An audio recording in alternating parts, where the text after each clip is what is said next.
Yaipan bora Mikuba wang me puru ikut orang kena jadi ngasi di tharoi thongboy na pujare tharoi thongbo je aigi kwai ipam henjang ne aduga yaipan irom bane yaipan bora ne tilau bora ju yaure buka aduga sina tharoi mai le adudi matam anga de chaba horoge tharoi ja na heta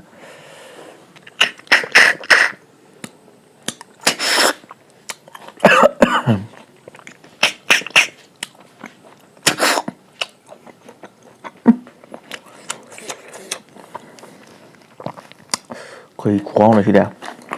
pamjaba go re mai mahau di mai chal he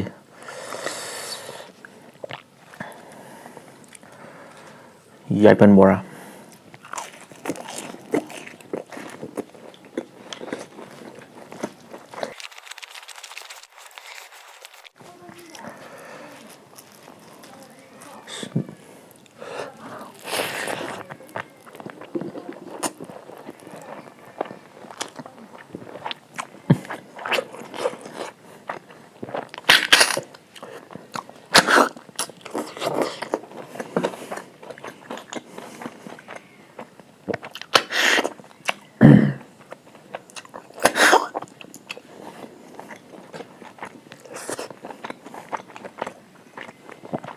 tharoi over na tan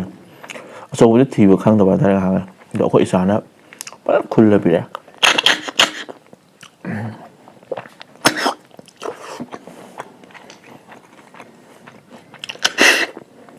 sim yao da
Semua jadi kita hal le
khonau pít thale đi dem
ꯊꯔꯣꯏꯁꯦ ꯆꯥꯅꯕꯁꯨ ꯀꯨꯏꯔꯦ ꯑꯗꯩꯗꯤ ꯉꯁꯤꯗꯤ ꯄꯦꯟꯅ ꯆꯨꯞꯄꯒꯦꯅꯦꯕ ꯑꯁ ꯐꯖꯅ ꯍꯥꯞꯄꯛꯄꯅꯤ ꯊꯔꯣꯏꯁꯦ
ꯌꯥꯟꯁꯤꯜꯂ ꯄꯨꯂꯞ ꯇꯣꯠꯁꯤꯜꯂꯒꯦ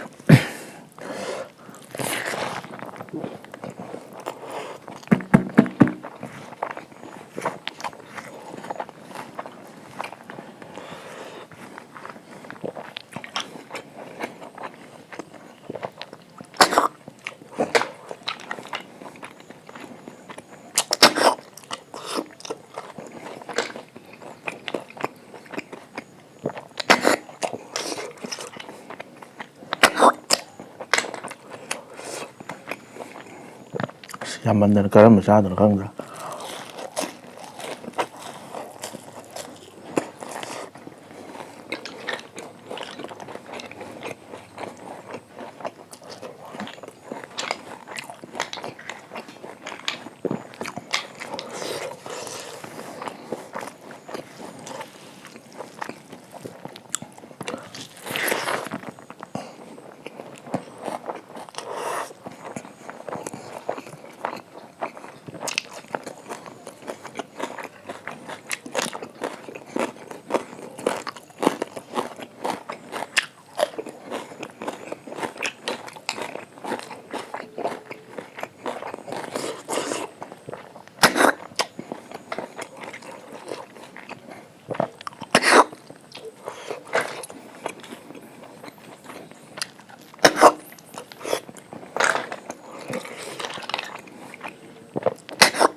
ꯆꯨꯞꯄ ꯌꯥꯗꯦ ꯁꯤꯗꯤ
ꯆꯥꯛ ꯈꯤꯇꯪ ꯂꯧꯔꯛꯀꯦ ꯁꯤ ꯃꯍꯤꯉꯩꯁꯦ ꯄꯨꯂꯞ ꯇꯣꯠꯁꯟꯒ ꯌꯥꯝꯕꯗꯤ ꯅꯠꯇꯦ ꯈꯤꯇꯪ ꯂꯩ ꯁꯤꯒꯤ ꯃꯍꯤ ꯀꯩꯀꯥꯗꯤꯕ ꯅꯨꯡꯉꯥꯏꯇꯕ ꯍꯥꯏꯇꯥꯔꯦ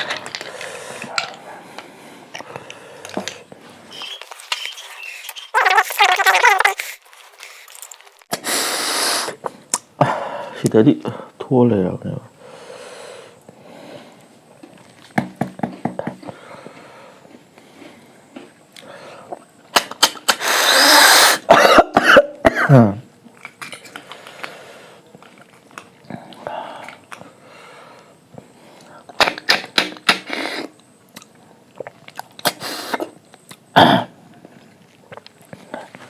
Hera.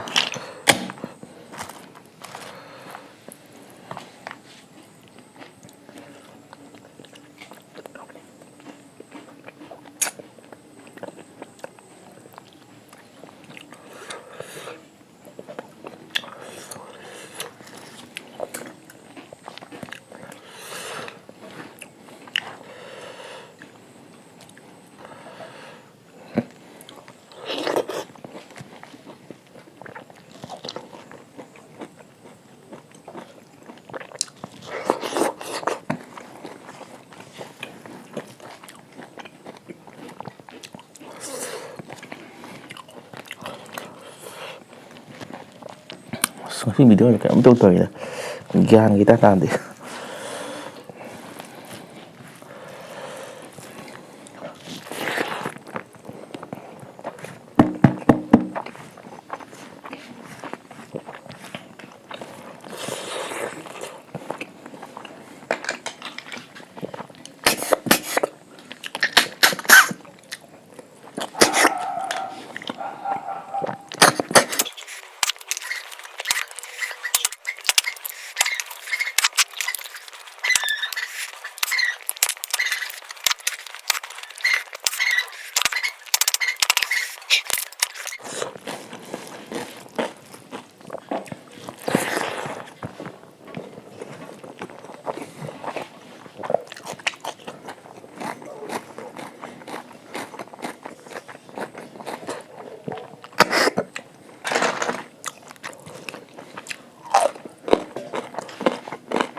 Masih jadi cara ya.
ꯗꯟꯗꯤ ꯇꯧꯔꯒꯦ ꯃꯁꯤ ꯃꯔꯤꯁꯦ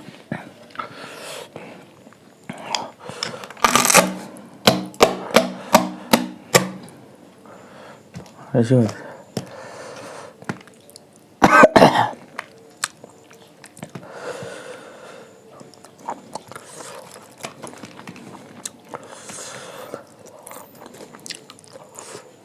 Ngасai aina chupli thori ngai dune hotel ni wadi lupa 500 ong thar ne adudi cham ju loi matang yo sin ma doge matang video da nuai bom porage